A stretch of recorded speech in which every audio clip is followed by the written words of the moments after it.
We love food colored green, bell peppers and long string beans, pickles, celery, cucumbers too. All these foods are good for you. Welcome to Storytime Cooks, where we learn about food through books. Today we're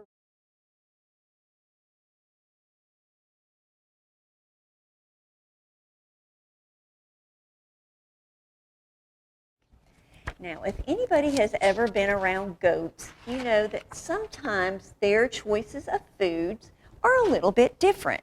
Let's read about Gregory and find out what he likes to eat. Once there was a goat named Gregory. Gregory liked to jump from rock to rock, kick his legs into the air, and butt his head against walls. I am an average goat, said Gregory, and goats do like to do those things. And sometimes it might be fun if we have our kids to act out some jumping and hopping, probably not hitting our heads against the wall, but just getting some extra movement in. But Gregory was not an average goat. Gregory was a terrible eater, and we might have some of those at our houses as well. Every time he sat down to eat with his mother and his father, he knew he was in for trouble. Well, would you like a tin can, Gregory? Asked Mother Goat. No, thanks, said Gregory. How about a nice box, a piece of rug, and a bottle cap? Asked Father Goat. Bah, said Gregory unhappily. Well, I think this is a meal fit for a goat, said Mother Goat as she chewed on an old shoe. It certainly is, said Father Goat as he ate a shirt, buttons, and all. I don't know why you're such a fussy eater, Gregory. I'm not fussy, said Gregory. I just want some fruit and some vegetables and an egg and some fish and some bread and butter and good stuff like that. Mother Goat stopped eating the shoe. Now, what kind of food is that, Gregory? She asked. It's what I like, said Gregory. It's revolting, said Father Goat, and he wiped his mouth with his napkin. After Gregory was excused from the table, Father Goat said, Gregory is such a terrible eater.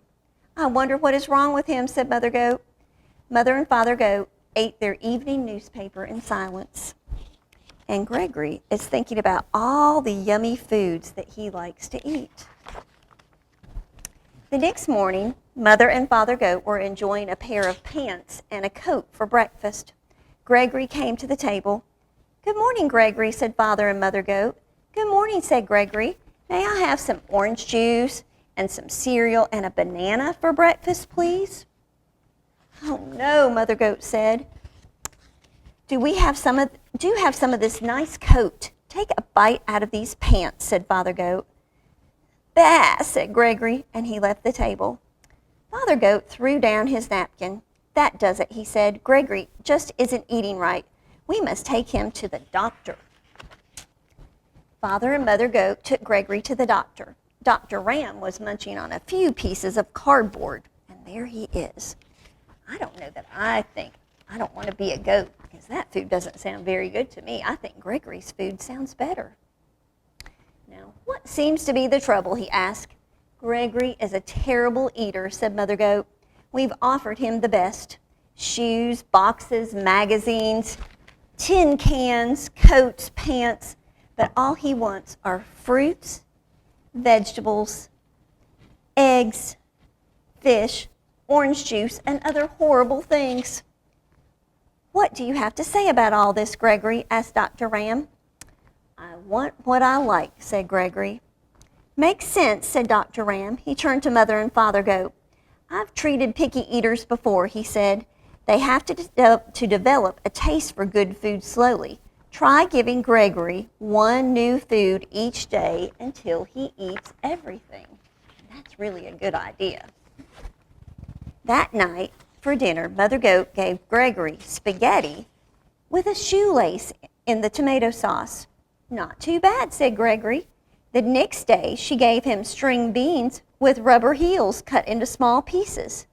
That meal was good and rubbery, said Gregory.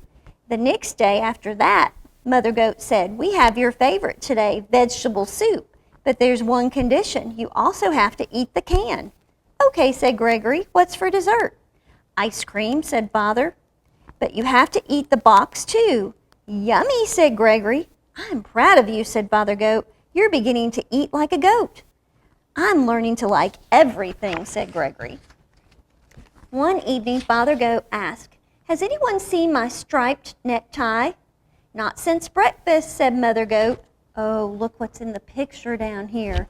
There is Gregory eating a striped tie. Come to think of it, I haven't seen my sewing basket today. I left it in the living room after supper last night. Father Goat turned to Gregory. Gregory, have you been eating between meals? Yes, said Gregory.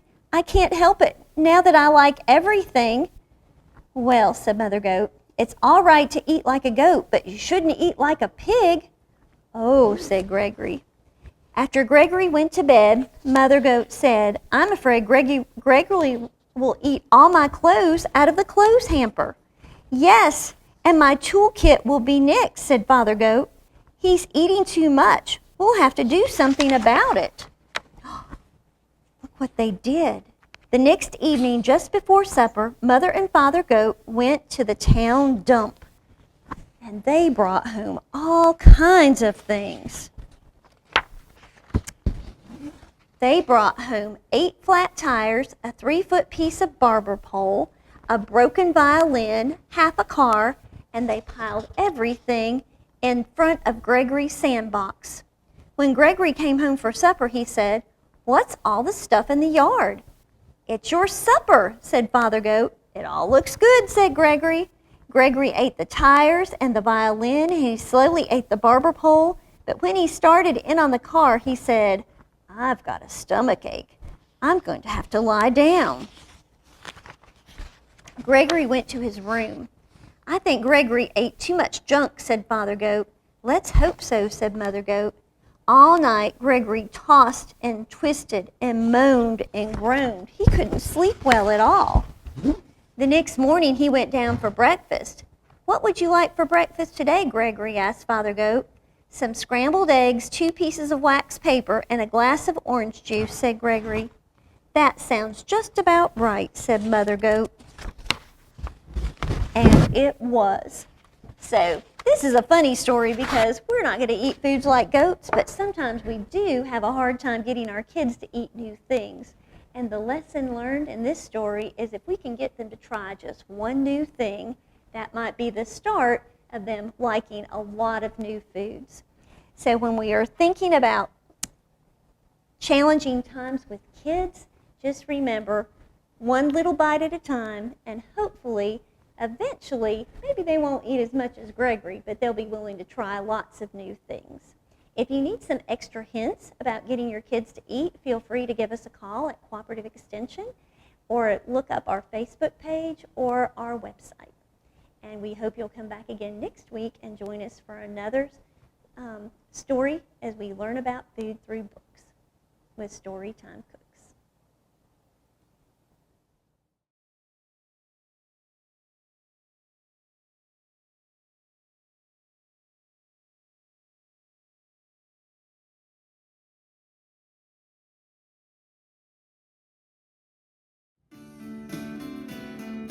We love food.